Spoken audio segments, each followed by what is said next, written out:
The tough part about a brand new career like this or a brand new industry in this way is that nobody really understands because there's no set definition. So you have to create a lot of definitions in people's minds. And, my parents constantly go, they'll see something online because there'll be kind of a clickbaity title about how much money we make or something. And they'll be like, you don't really make that much, do you? I'm like, well, we did just tell millions of people on the internet, so I hope so.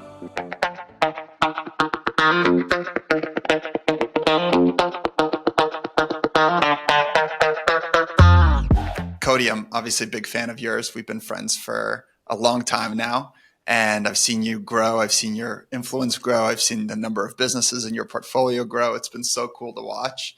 I think the first question that I just want to hit on the head is everybody wants to make a couple $1,000,000 and retire one day, right? They want a clear path to get there. What do you think is the clearest path for anybody to bank a couple $1,000,000 and be able to retire? There's one word that matters, which is cash flow. And the cash flow that you have, you want to try to get the most cash flow on a continuing basis that compounds and then has an exit multiple. What most of us don't think about is, I think it was Sam Altman who had the great line, which was like the ultimate lie he was sold when he was younger is that high earning salaries are the key to wealth. And that's not the case. High earning salaries can be part of the key to wealth if you take that and invest it in cash flowing assets over time that continue to compound and that you can potentially exit for some multiple greater than what you earn in 1 year.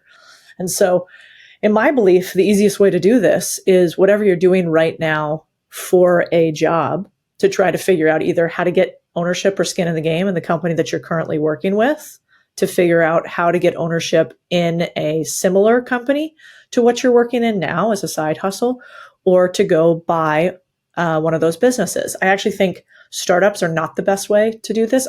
It's not an I think, it's numerically true that they are not a good way to have a lower risk, high rate of return. They're just not. I think it's funny that that's become contentious on the internet and that people think, oh, that's so crazy that you'd go and start this type of small business or start that type of landscaping company or all the things people make fun of, except the truth is the maths. And so have all the feelings you want and make as much fun as you want to about Stanford grads running out from Bain and going and buying HVAC companies, and then look at what happens to them if they can stick with it 5 and 10 years. And the answer is that they'll be richer than people who stayed at Bain over the long term. Yeah, I had the same personal realization. I think I was one of those people, right? I grew up in San Francisco, so I was surrounded by tech startups. That's all I knew. So I spent the first 10 years of my career building tech or tech adjacent businesses. Mm-hmm. I built a venture capital firm. I invested in 100 businesses. And then I learned about private equity. I learned about business buying. And I thought to myself, wait, I'm playing a totally rigged game.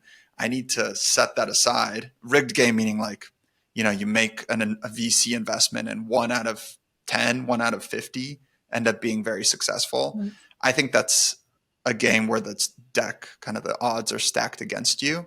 Whereas, if you buy a good HVAC business or maybe even buy a good cash flowing real estate or something like that, your probability of success isn't 1 out of 10. It's not 1 out of 50, right? If you put in the hard work, I don't know what the probability is, but it's over 50%, I'd hope. I think that's exactly right. We probably should just do a little graph and then we can let people battle the assumptions. But, if you take out any feelings you have on it one way or the other, and you look at the math from a statistical perspective, and I think one of the best books anybody can read of all time is, Statistics for Dummies or, Statistics 101, because if you can understand probabilities, you just have a higher likelihood of winning because you understand that probably you are not a unique genius. Probably you do not have a complete unfair advantage to anybody else. And if you can assume that that is in fact true, then you can take the next step, which is, well, if I am actually probably just as good, just as lucky, and just as hardworking as anybody else, then where is there just a game that has a higher probability of success? Because I don't have to be smarter, better looking, faster than anybody else. I just have to pick a better game. And so I think you're right. If you stack ranked it, you'd say, if I want to have an ability to have an asymmetric upside swing, because I've already made my couple million. Yeah, I want to do a tech startup. Yeah, I probably want to play in SaaS, royalties, licensing, hardware.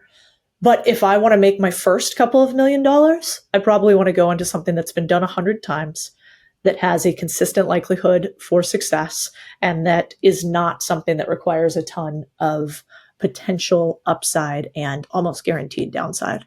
Yeah, I want to double click on this idea of game selection and investing in cash flowing businesses a little bit later on. But I want to hear how you got into creating content on the internet, basically. And I really want to hear, like, what was the inflection point that I guess turned a switch off in your head and said, hey, this is something that I should really be focusing my attention and focusing my time. We met at Romin's Game Time event. And I do remember some period of time where we had a conversation around, hey, like, this is something that's starting to work for me, right? Creating content on the internet. Should I double down or not? And we did have a conversation about that. So I'm curious, like, what was it for you, and like what set that journey off for you? Yeah, I think that's right. I think when we met, we were just starting to create things online, and I wasn't sure if I liked it or not. I wasn't sure that I would be successful or not. I felt a certain degree of cringe at the idea of videos about my expertise, at the idea of even calling myself an expert. There were a lot of things that, you're just not used to. I wasn't used to, having been in finance for a long period of time. But I do remember a few specific instances. Like, I have a friend that's one of the senior partners at Sequoia. And I remember chatting with him about the fund itself. And at the time, I was fundraising for a private equity company that I was a partner at. And I was like, where are you guys raising your next round of capital? Like, where's it coming from? What's working for you? We had just raised like a $150 million fund. I think I was targeting like a $500 million fund after that. And I wasn't sure how to raise that kind of money fast and without wanting to slit my wrists. And so I was talking to him about it. And he was like, cash is a complete commodity. It's a complete commodity. It's absolutely everywhere. And actually, we don't raise it all. In fact, we turn away people who want to invest with us. And I was like, that's wild. What do you mean? He's like, well, in fact, we turn away so many people that we will only allow nonprofits to invest with us. And I remember in that moment, I was like, well, then what is not a commodity? I don't think he used the word attention. I can't remember what the word was, but he said something like, it is attention to our portfolio companies. We can get as much money as we want, but we can't make as many companies as we want successful. Like, that is the issue. And so he was thinking of attention in terms of just new users and maybe PPC. But when I heard that word, I remember thinking, oh, interesting. So we've come into this new type of leverage that is not just capital. And I already know how to raise capital. So what if I knew how to invest, raise capital, and get attention? Then that might be an unfair advantage that I would have versus a, multi-$100 billion fund. And so that was the moment where I really decided that I wasn't going to be scared and intimidated by it. Thank God I did, because it has basically negated any need to raise capital. Because the interesting part about attention on the internet is you have to spend a lot of money, finding deals. You have to spend a lot of money betting deals. You have to spend a lot of money confirming for people that you are worth partnering with. You have to spend a lot of money analyzing deals. And pretty much all of those get decreased with attention. And so I immediately have trust with the founder, good, bad, or otherwise. They kind of like know what they're getting with me. They'll answer like tweets and DMs much easier if I want to do, something with a company, and we get a massive amount of deal flow. And then I can structure terms intelligently, and they already know kind of the terms that I'm going to ask because I talk about it on the internet. And so that was the moment that made all the difference for me. I think about Sequoia because again, I grew up in tech land, San Francisco, and Sequoia was like the dominant figure, right? And they are the 800-pound gorilla in the room. And what I noticed would happen is when Sequoia invested in your company, either other competitors would pivot and change directions, or it would deter other investors from investing in your competitors because they said Sequoia must know something and they have unlimited capital. They're going to make this company successful. And that was the first time that I considered the idea that it's not just the company that's becoming successful, it's Sequoia that's helping that company create a moat around itself. And what you're talking about is adding audience as a lever to that moat, basically. So when you invest in a company, when you source a business and you put your money into it, now you have this audience where you can generate attention to it and actually create a winner out of something that perhaps wasn't a winner just yet. Yeah, I think that's exactly right. There's a trade-off for everything, right? So The problem with creating content and being online is it's very invasive. It's invasive to your privacy. It's invasive to your company's privacies. I have lots of friends that are public on the internet, as do you. And a lot of our friends have companies that they don't want us to talk about them on the internet, because what does it immediately do? It drives competition. So if I say that I have a car wash that's located in XYZ location and it's doing wild numbers, what ends up happening? Well, somebody in that location goes, oh, interesting. Well, I should start a car wash in this location. And so it's net positive for me, but you have to be really careful the businesses that you talk about online, because not all of them can be accelerated, but almost all of them can be competed with in this space. It's very different from venture capital, where if I create OpenAI, I can talk about it quite a bit, and that just helps it grow. And it's an immediately moated business in a lot of ways. And so it's easier to compete with. The beauty of these businesses are that just about anybody can get into them if they're willing to deal with the hard work that is running these businesses. And so, you have to be careful about what you talk publicly about, which is something I try to be cognizant of, but I've, done it badly for sure too. And when we started this call, you talked about your two pillars of focus now. One is your media accelerated portfolio. The other side is your traditional small businesses. What can you tell me about those two verticals and kind of where you're focusing your attention and how you're making decisions around investing or not investing in a business? Well, let's see. We have two entities these days, and then inside of one entity, we have two pillars. So we have Contrarian Thinking Capital, which is our venture capital fund, where we invest in infrastructure for boring businesses. So, for instance, I have owned a lot of laundromats, and so we invested in a laundromat SaaS company that actually bought one of the SaaS companies that I almost wanted to buy out from underneath me. How do I know that SaaS company is good? Because we've used it, and so that's obvious. The second company is called Main Street Holding Company.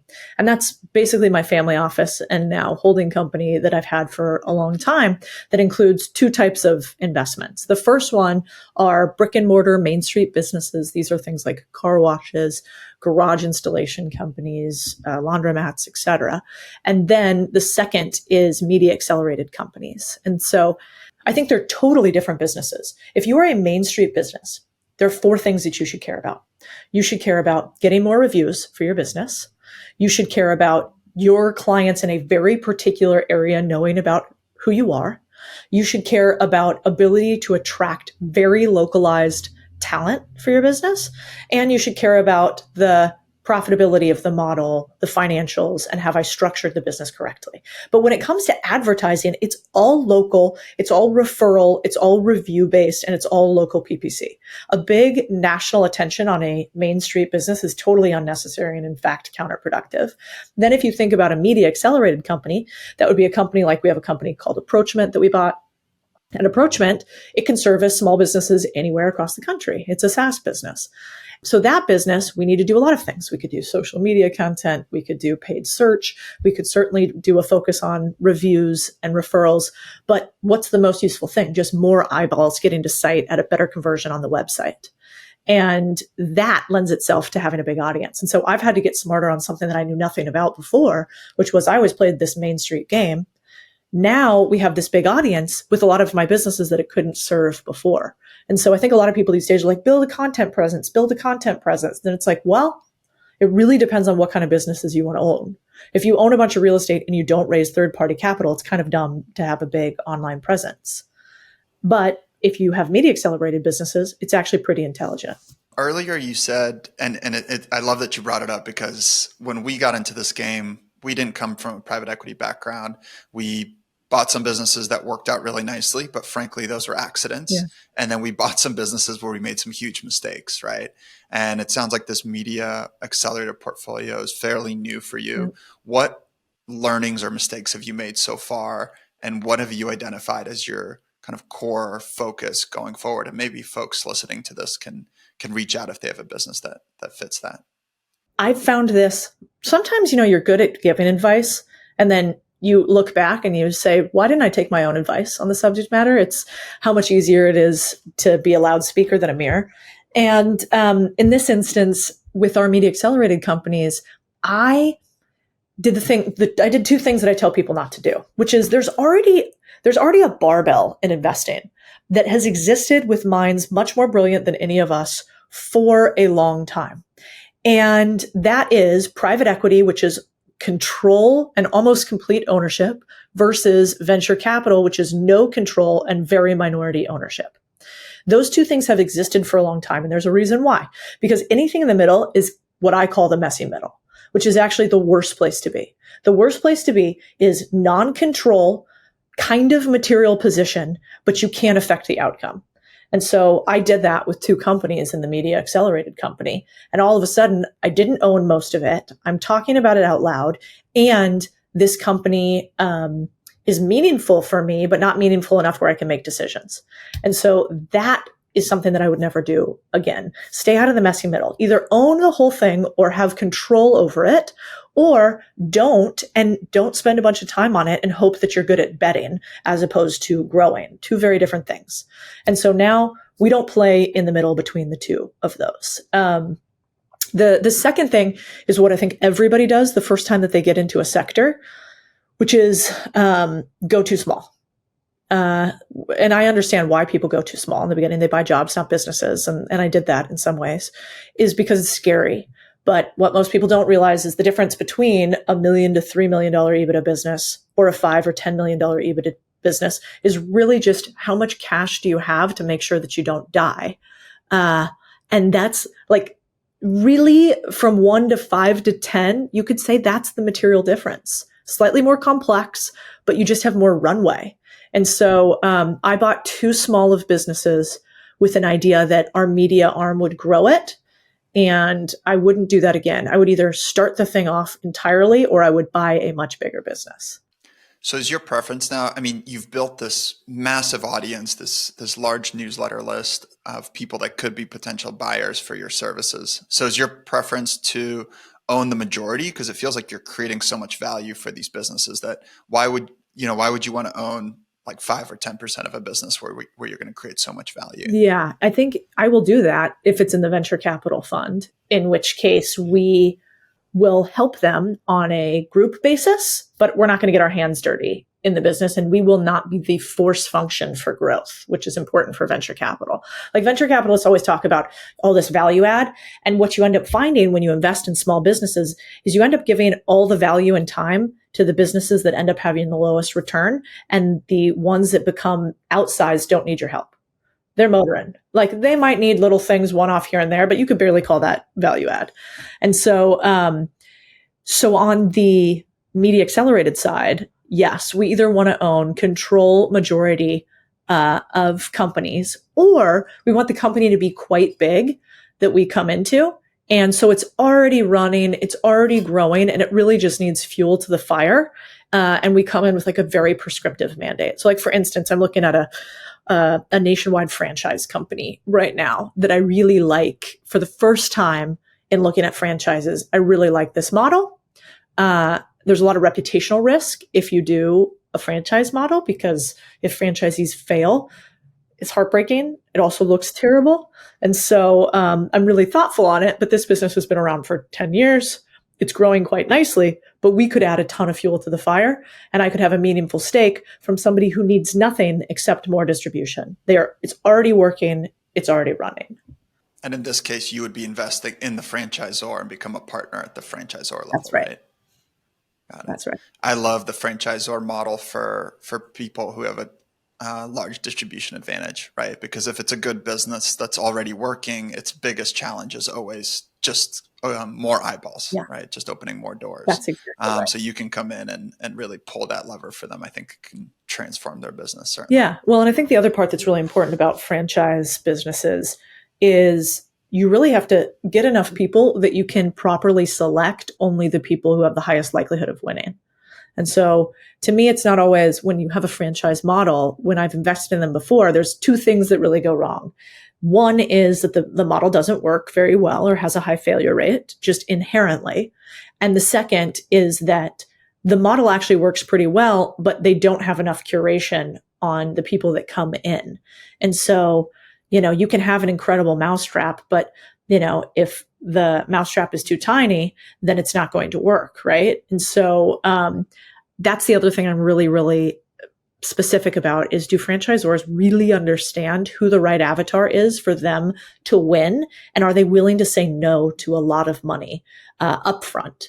And I think a lot of the big franchisors, the problem is they just want the fees, then they take back the territory, they resell it to the next guy, and that you don't want to have happen. Definitely.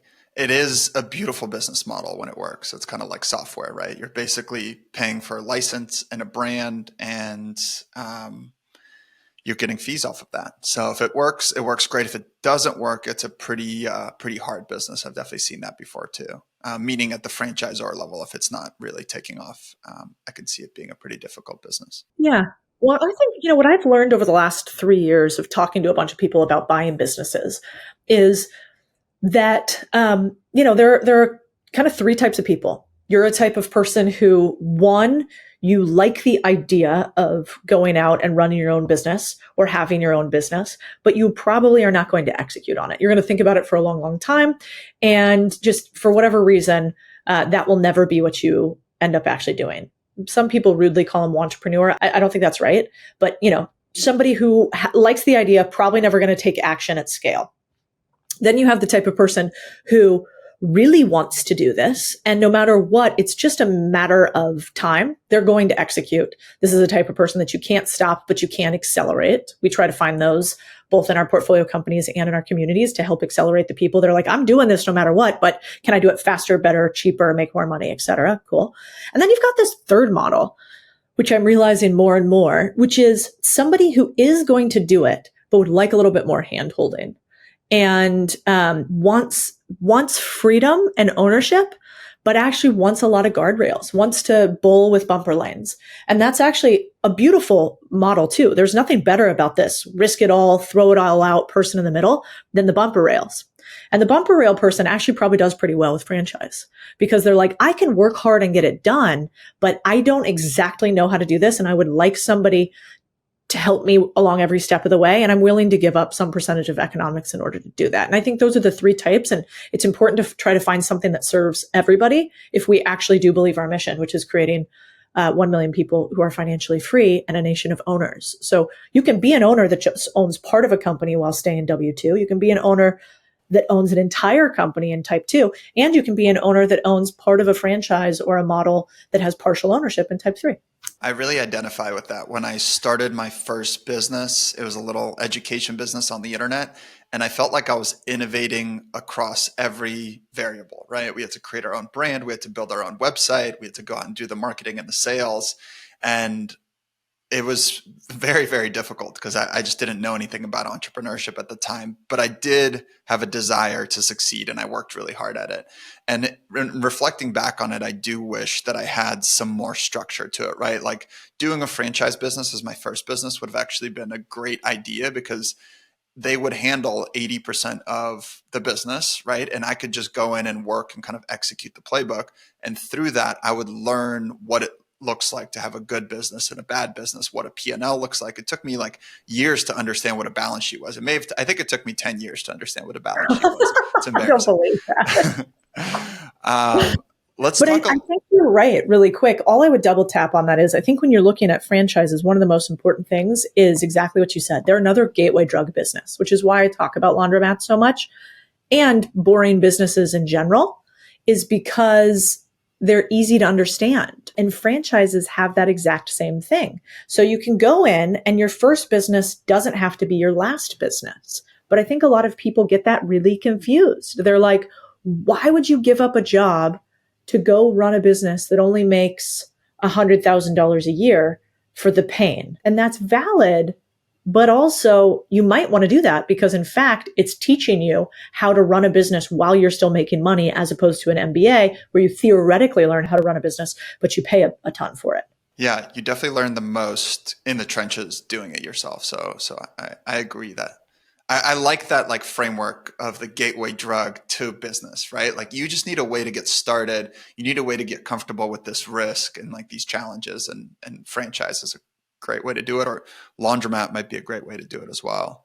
I want to talk a little bit about the concept we brought up earlier, which is game selection. It's something that I think a lot about, because that first business that I was telling you about, like, it always felt like I was swimming upstream, basically. So we started this little software basically for course delivery for professors, right? I was a student. That's kind of all I knew. I wanted to put my materials on the internet so I could access them on my laptop. And what I learned pretty quickly was that selling to universities was hard, selling to professors was hard, building the software was hard. And then once we did succeed at that, getting students to pay for stuff was really hard. So I remember talking to a family friend who's an investor, and I asked him, like, man, this is so difficult. Like, I asked him such a simple question, like, are there some businesses that are easier than others? And he thought about it for a bit, and he basically said, look, like, in some businesses, you're always swimming upstream. And then in some businesses, the market is pulling you and it feels like you're swimming downstream. So yes, like, maybe it's not easier, but overall it's a better journey.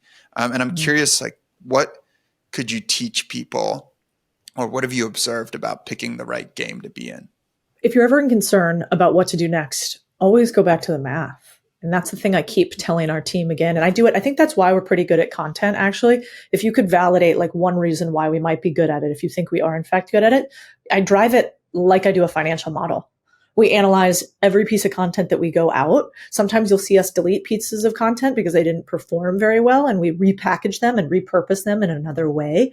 We track week over week growth, month over month growth. We have KPIs for every single member of the team that's here with us. We have those KPIs tied to our overarching growth metric. There's a scoreboard, just like there is in every company, from two perspectives, which is a revenue perspective and then also a growth perspective of subscribers. And so, just like financial analysis, the same thing applies to content analysis. I think anybody who doesn't do that or tells you they don't do that is lying. And like, there's very few creators, maybe you could get away with it if you're like a Casey Neistat, for instance, that just throw stuff out there kind of willy-nilly. And I hazard a guess that that man is obsessed with the back end of YouTube Studio anyway. And so I actually think creators are probably much more quantitative than people give them credit for.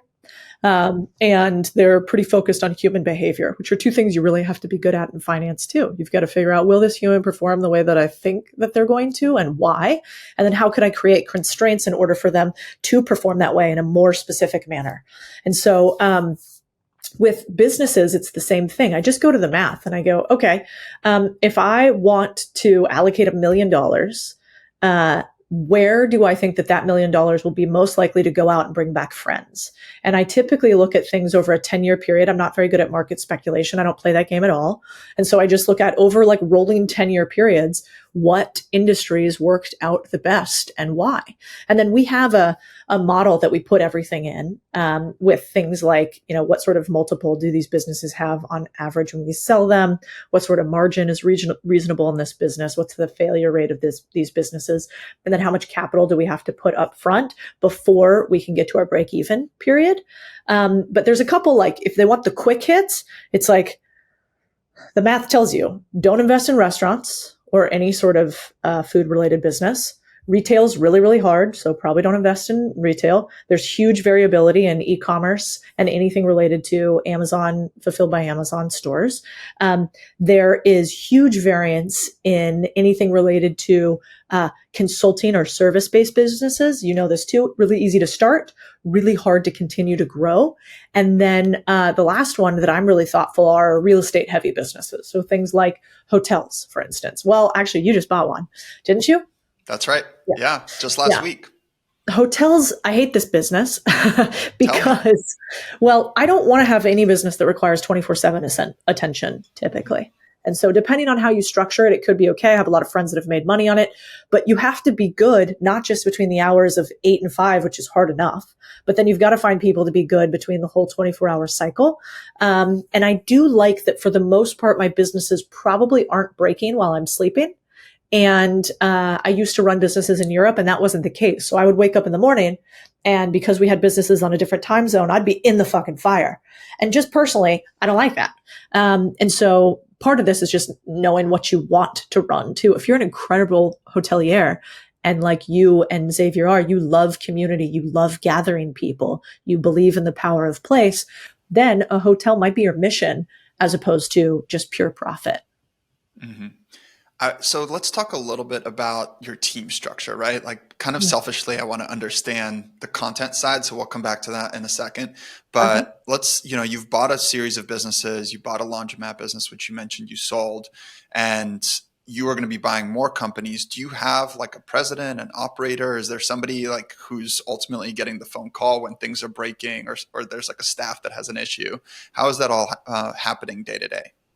Yeah, we have a big team now. So just on the portfolio and finance side, for instance, we have a CIO, a chief investment officer that runs that business.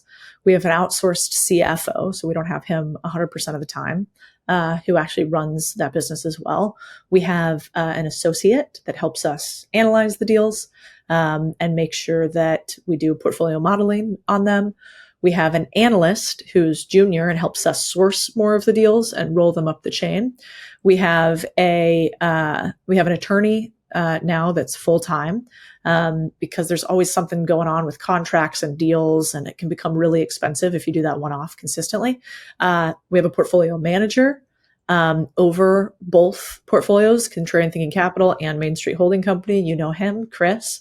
And then we have what else do we? Oh, and then we have a couple growth people.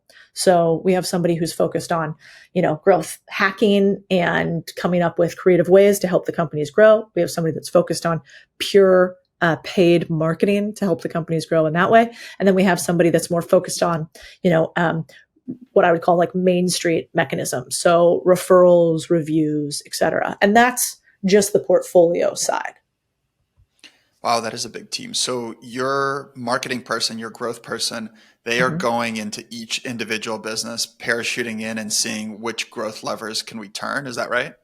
Yep. Okay. That's exactly right. Yeah. And this is new. The marketing and growth component is something that we've done over the past year. If you would have asked me a year ago, I would have said we buy companies like bonds. We buy a company that, kind of consistently grows 3 to 4% per year. We might optimize that slightly, but we're like clipping coupons, serving the community, nothing crazy. But if we're going to have a media accelerated portfolio, we need to actually accelerate the companies. And so this portion is something that we've grown of late. And then since we have 2 companies in there that were really big investments, at least for me personally, I have huge goals with those. So those guys will have their hands full. What do you do if one of the general managers or CEOs, I don't know what you call them, of the businesses aren't working out for you guys? Like who gets the first call? Is that Chris? And then what has happened in the past if that's the case? Yeah, this is the worst. The thing that they don't tell you about holding companies and portfolio companies, this too. Like Tony Robbins had a line that's always stuck with me, which is, he's like, I have 50,000 employees. At any given moment, including this one right now, somebody is royally fucking something up. Yeah. And, you have to get used to that idea if you want to play at this level. And so like Victoria Beckham says, or David Beckham says, be honest about the fact that this is like what you want to choose to do. And so at any given time, there's mayhem and chaos. Historically, I used to take all of this. So, this started as a family office and a personal holding company. And so I was the one handling all of these issues. Now that's not the case. Now it's going to our CIO or it's going to the head of the portfolio for them to deal with it. But in the past, there's been instances. I mean, if I have a couple rules, it's 1, be really careful when you do stuff for friends, except if you have no expectation at all about getting any money back. 2, everything changes when money is involved with somebody and they haven't lost money before. So like, it's really useful to speak previously with like, when have you lost money before? Let me talk to the person that you lost money with. And so, you and I have both had companies that had a lot of volatility in them. And so we're probably pretty used to this game. Like, okay, it didn't work out. We're going to move this. We're not that emotional. But for most people, what they do is they panic and then they lie and then they cheat and then they steal. And so unfortunately, I've just seen the game so many times that it sucks when things aren't working out for you. And it takes a really special person to come forward, be clean about that, and be against their own self-interest. And so previously, I've definitely I've been lied to, I've been stolen from, I've been all those things. But it all came down to me choosing an operator, probably based on like early friendship signals as opposed to actual competency. I like to keep my friends friends. I invest in things like I invested in yours passively. I'm sure, you guys are pros. I'm sure it'll work out great. But if it doesn't, I don't actually care. It's not going to break the bank. It doesn't have my name associated on it. So I really have a separation of Codie and state, right? And if we're not going to have that, then we better be best friends. And I better have seen you at your worst a few times. Otherwise, I've just seen people go nuts. And the bigger you get content wise, the more reputation risk you have because, people will say crazy things and because they have nothing to lose and you do. Wow. That's actually a really interesting thing that I haven't considered before. I will say that doing this now for a while, given the scale of our organization, we have different companies with different leaders. When people ask me, what is the most important quality that you look for? It's not the answer that most people expect. It's really integrity, right? Like, I want to know that, like, it's not that like you're great or you're horrible. I just want to know that I can trust you. At the end of the day, like, you may have done a great job with the company or you may have done a poor job with the company, but as long as you were honest, you protected the reputation of the company, you took good care of people around you, and you came to us with bad news first, honestly, then everything works out. Our relationship's going to work out. Business is a marathon, right? Like, even if this business isn't a huge success that you're running, 10 years from now, if you were honest and had high integrity and worked hard, it's most likely that we're going to work again. I've just seen it over and over again. I've been in the game for long enough. You How do nailed you, it, by the way. what's I think that? like you nailed it because it's not just about like who you partner with investment wise. If people are like, wow, this isn't that useful, I'm not running a portfolio company. It's who you partner with as a co-founder. It's who you partner with as your, significant other. It's the people that you hire on your team. And there's really only a couple things you want to ask them, in my opinion. You want to go through their history and you want a history of winning. And so everybody can have some fails, but like multiple fails are a red flag that's usually associated with that person and not what happened to them. So that was the first thing that I messed up before. 2 failed businesses before, everybody else's fault. I should have said, don't partner with this person. Also, what did they do historically? Finance, it's very easy. You can't really exist in finance for like 10 or 15 years if you suck and you lose people money. Like it's too transparent. You can survive one cycle, but you probably can't survive 2. And so you want to know that they've been through a bull run. And I partnered with somebody who like was a like the job literally was kind of being a professional liar. And I was like, this is cool. So smart. And the way it communicates is great, and I wasn't thinking it through. And then the third thing that I would look back on again is like, I want to talk to your ex-partners, and it's okay for not all of them to have something good to say. Surely many of mine do not. But like for the most part, I want, if you went to our portfolio and you talked to the other individuals from the companies that we've exited, they would say, she was a fair trader. She actually gave me the company back at this point. She invested this capital. We did well together. Like it's pretty easy to do a little due diligence on partnership historically, but sometimes I haven't done that and it's bit me. Yeah, I'm a crazy person when it comes to reference calls. I'll call 10, 12, 15 people if we're going to go into a new partnership together, both references that the person gives me, and I'll back channel as well.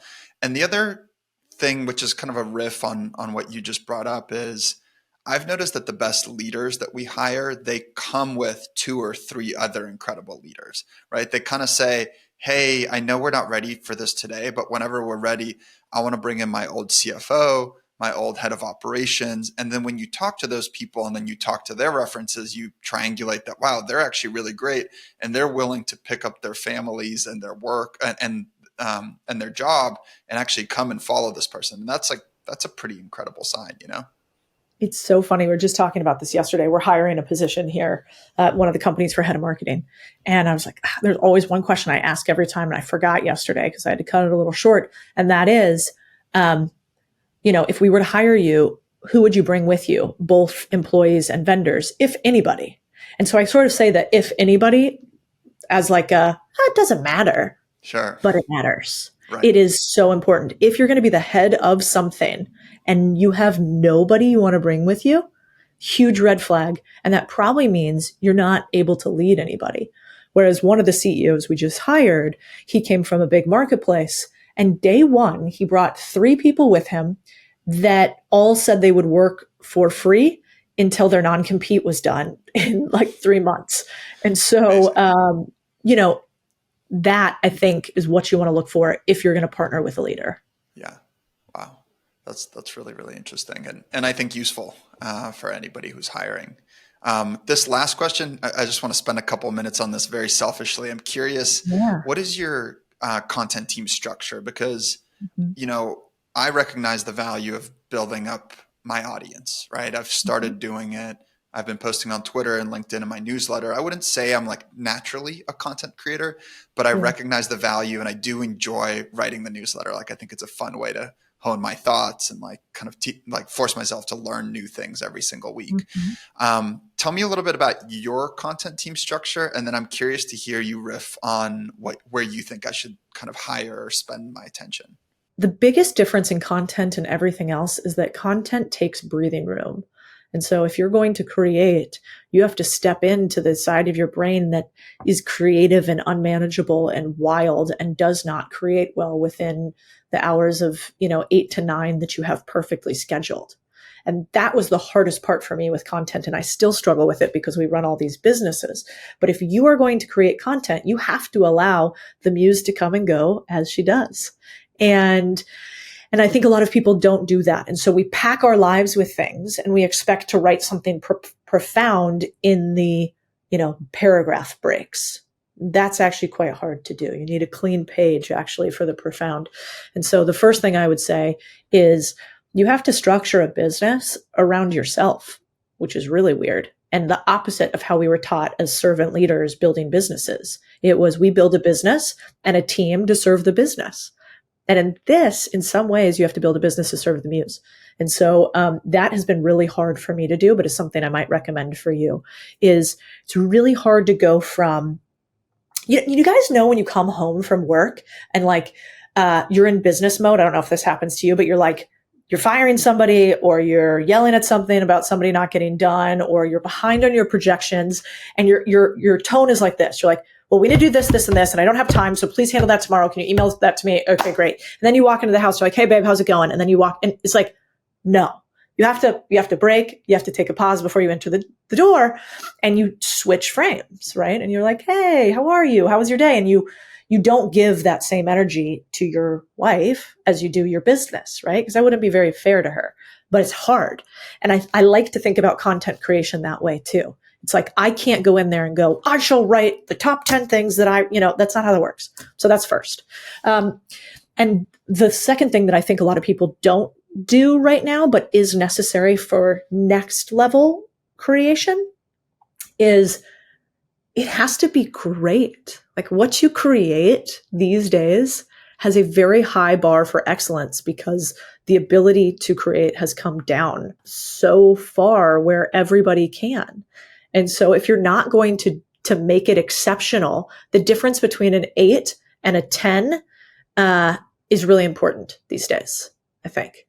And especially when you already have a bit of a reputation, making sure that you can preserve that in some way. In the past, I used to say, if it's kind of cringy, whatever, let it go. And now I actually think the opposite of that. I think a little bit more thoughtfully on it. And then with team structure, I get why people model it after celebrities in some way. Like I get why there's like an agent. There's sort of like, you almost need a CEO typically might have like a chief of staff, right?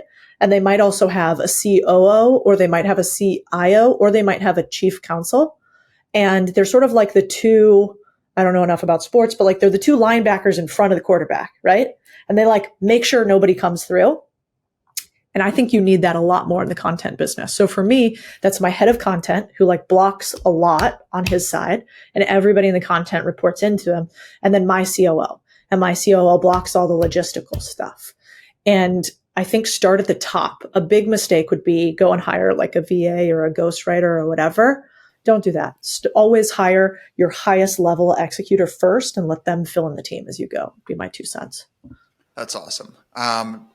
I am starting to look for a head of content. What experience set do you think I'm looking for? Like, what is their background? What are they bringing to the table? How do I know that they're kind of in my higher box? You can always teach aptitude. You can't teach attitude first. You know that. And so I would say content is a treadmill.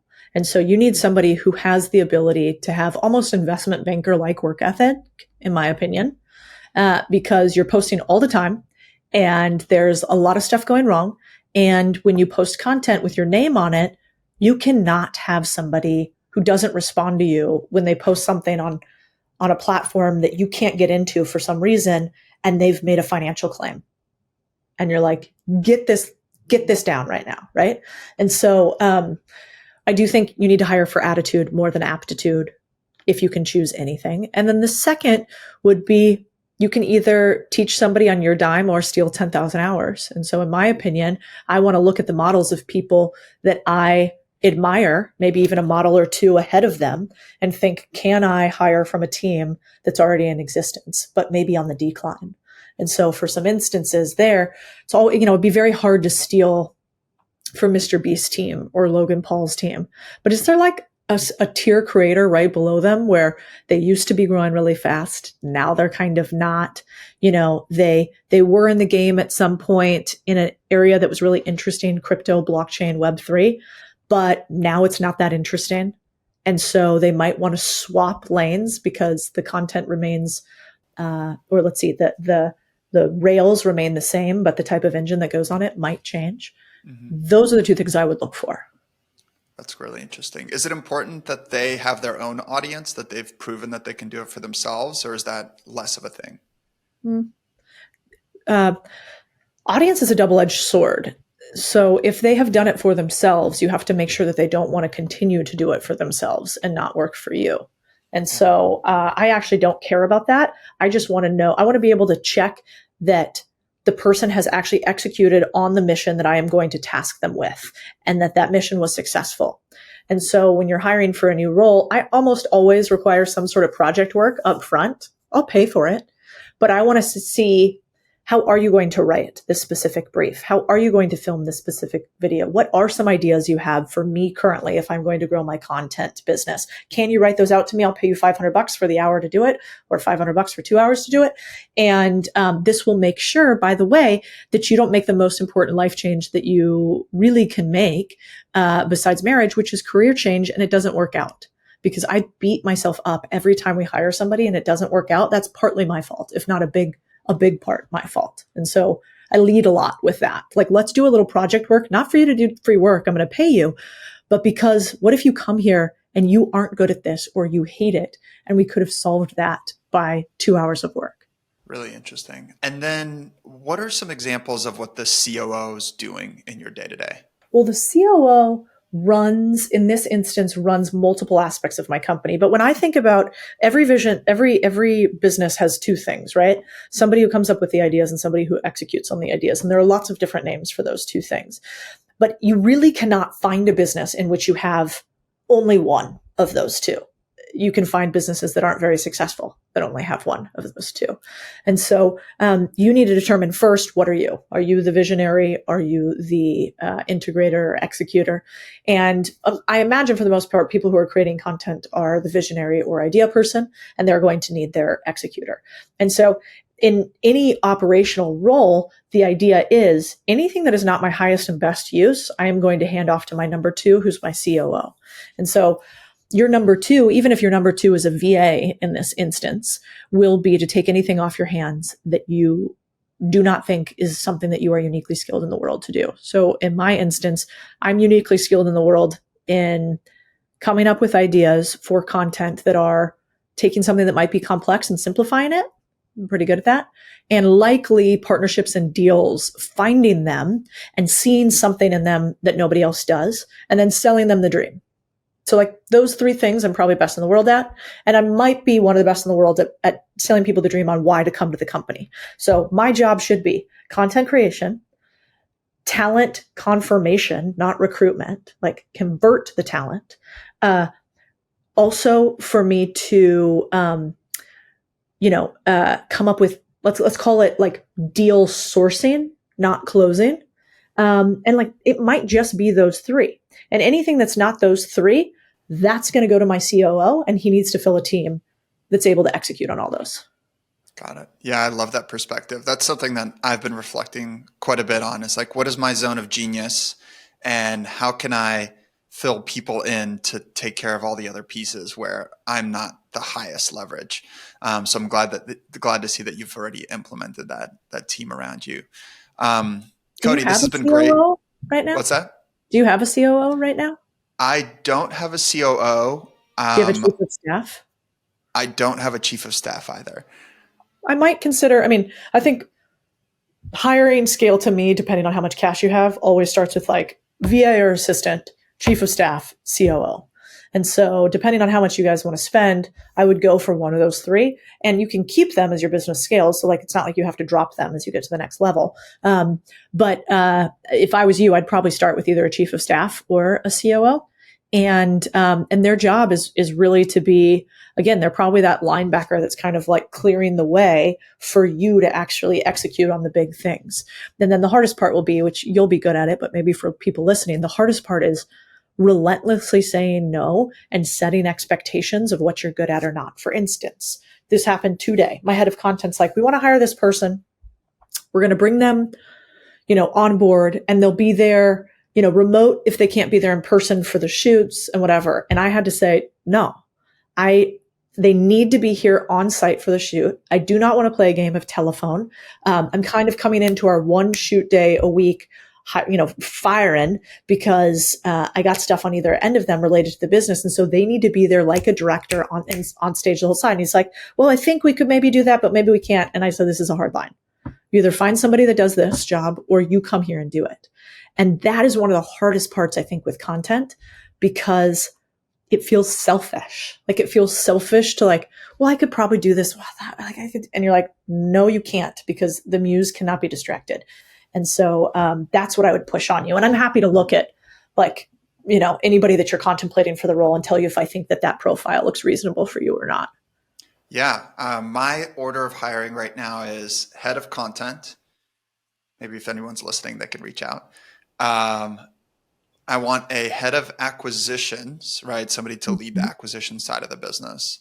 And then a head of asset management. Those are the three kind of senior roles that I'm looking for. And we don't hire a lot of them we have a tiny, tiny holding company. There's just 4 of us, 2 investors, and then a head of legal and a head of finance. So this is kind of a big deal for us to go from, really like 2 senior people to 5 senior people. That's amazing. Congratulations. That's a big, exciting push. I actually think there's nothing more amazing. Like, we bought an office here. I'm sitting in it right now. We resigned it. We redesigned it. It's really cool to be in. It feels kind of nice. And I think in this day and age where we all went remote, or we've all worked in corporate jobs before that felt soul sucking, there is no greater joy than being with a high performing team, all rowing in the same direction on something that hasn't quite been done before. It's really, really cool. So if anybody gets that opportunity, I think that would be a cool one. Yeah. What's interesting about the career that you're creating is that you're charting a brand new path, right? For like decades or hundreds of years, people have been plumbers, right? People have been electricians, people have been dentists, but you are creating this whole career around building an audience and being an investor. And if I really think about it, this really hasn't existed until maybe the last like 5 years, 10 years at most. I guess I'm curious, like, do your parents understand what you do for work? No, not really. I'm going to see my mother. My parents and I are very close. But I think, to the first Indians go the first arrows, right? And so I think the tough part about a brand new career like this, or a brand new industry in this way, is that nobody really understands, because there's no set definition. So you have to create a lot of definitions in people's minds. And, my parents constantly go, they'll see something online, because there'll be kind of a clickbaity title about how much money we make or something. And they'll be like, you don't really make that much, do you? I'm like, well, we did just tell millions of people on the internet, so I hope so. But yeah, they definitely, they think it's really cool what we're building, but it's very hard. My mother was a 30-year special education teacher. My dad now works for me in one of the businesses. And, like, it's just a different mentality when you run a business. They're more concerned with how much you paying all these people. Like, are they doing their work for how much money? And then when they find out how much money somebody makes, they're like, oh God, And so it's really an open mindset versus a more static mindset. But I wouldn't be able to be so open if I didn't stand on a pretty closed foundation. And so I appreciate it. Yeah. Amen. Well, I also think what you've built is incredible. Codie, I look up to you. You're awesome. I really appreciate you taking time to chat with me today. It was such a pleasure.